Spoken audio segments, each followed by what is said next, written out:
Welcome to another episode of Monster Men. Arrgh. That's Nice. pirating. Zombies, pirates, Yeah, monsters, exactly. it's all the same thing. Today's a special episode for us because we're going to do a tribute to one of our favorite authors, Mr. Brian Keene. If you have not heard of Brian Keene, you can thank us later for getting you into him. Yeah. I mean, if you like horror and you're not reading Brian Keene, you have no idea. Or if you're what not, doing. if you don't ordinarily read horror books and you kind of want to start to get your feet wet, this is the guy to start with. Brian Keene, you've actually met Brian Keene now. Yeah. Through being an author and going to things, and you can tell us about that in a minute. But this is one case where mostly you tell me about books because you're the most well-read horror person I know. I try. But in this one case, I owe you for this. And I owe my buddy Morgan, who we always talk about, the honorary Thanks, Monster Morgan. Man. He's like, you got to read this book, The Rising.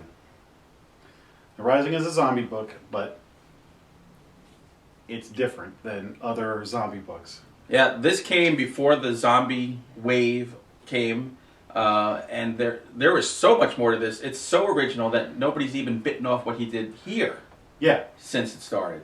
I mean, that's how good the book is. The explanation for why the zombies are zombies, totally different than it's not the bite infecting thing and all that. And maybe one of the most interesting things about this and its two sequels, City of the Dead, City Dead and Dead Sea, is, and this is a tad of a spoiler, but not too much.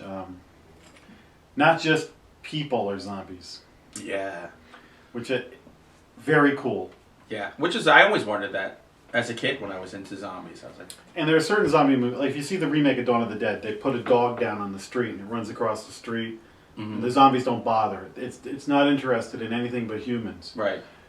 In other ones, like The Walking Dead, they attack the horse and they eat the horse in the streets of Atlanta. They're hungry. So this goes in places. And as we have noticed, vampire and zombie fans, some people really don't like when you stray from the traditional rule. I like slow zombies. 28 Days Later is not a zombie movie because it's an infection. It's not. They're not undead. But some of the best stuff is when you take the traditional thing and then you change the rules a little bit. Right.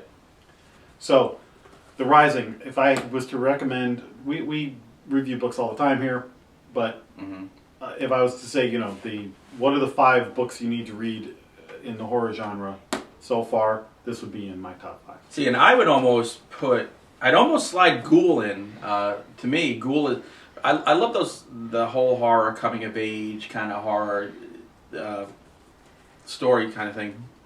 This book, to me, this is my favorite Brian Keene book, which I told Brian personally it's my favorite book.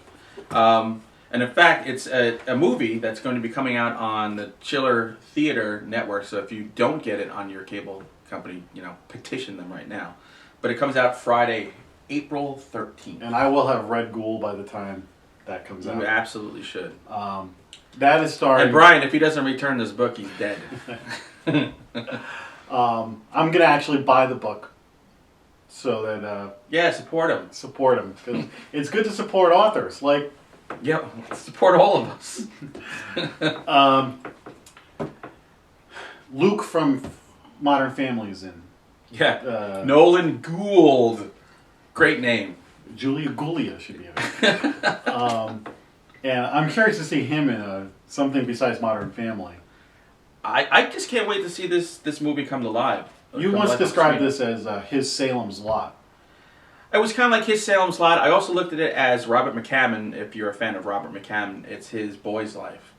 So that's what I thought. From the trailer, it looked to me like his Stand By Me with a supernatural twist. Yeah, exactly. And fantastic. I can't wait to read it. But now the thing is, I got you into The Rising. You went into City of the Dead. I went into Dead Sea. I mean, once you get to Dead Sea, like he's doing things that other people would never dare to try with and the endings of these books, like, don't expect the Dean Koontz ending, where Dean taps away for like 5 months on a computer and then says, "Oh, I got to come up with a happy ending," and spends an hour and a half on a 2-chapter ending. Now, then you kind of took the Acela train down the Brian Keene collection. And My wife too. My wife got hooked too. So it was the three of us. when we were reading totally The hooked. Rising, she was bothering me to finish. I was reading this while you were reading this. Yeah. And you guys were like, you're gonna finish. But then you recommended to me a book, The Conqueror Worms. Awesome. The Conqueror Lovecraft on crack. And I saw giant Great worms book. coming out of the street, and I was like, screw you, I'm not reading that book. And you know what? When you become a fan of Brian Keene, he has another book that he put for free on his website, The Deluge, which is right after that book. So that's the kind of guy that he is. I mean, he's really fan-friendly, and he really cares a lot about the people who You are fans of his. cannot judge the book by the cover or the description.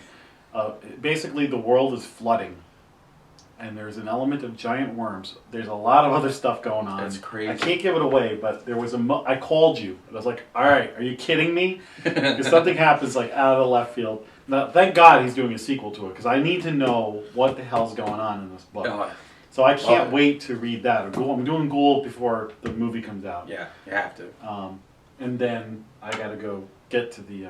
But I mean, you can't lose with any of his books. I mean, Castaways, which is kind of like a Survivor kind of thing, it was funny and it was horrific and it was really great. And then you've got like Urban Gothic and Darkness on the Edge of Town. Darkness on the Edge of Town. No, we've described him. You always say he's like the blue collar. He is the blue everyman collar rock star of horror. So he's the Bruce Springsteen. Which, I mean, Stephen King was the same thing when he came on. I mean, Stephen King... he has a book named after Bruce Springsteen. When's Badlands coming out? Exactly. Tunnel of Love? That'd be a good one. Maybe. Brian, think about it. I'm on Fire. That writes itself. Almighty.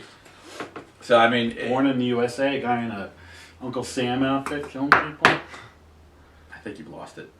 I think you've lost it. But I mean, the key is that you all should get out of this is that you need to be reading Brian Keene. Yeah, no, he has comic books too. He has comic books, The Last Zombie, which if you're a big Walking Dead fan, you're gonna love The Last Zombie because it's not like The Walking Dead, but it's very post takeover and survival, but in a different type of setting. Really, really smart comics and great graphics in it too. So that's our Brian Keene show. We just wanted to give a shout out, A salute to Brian. If you haven't started, we're gonna say start with The Rising or Ghoul. Maybe start with Ghoul because it's a one-off. Then go to The Rising.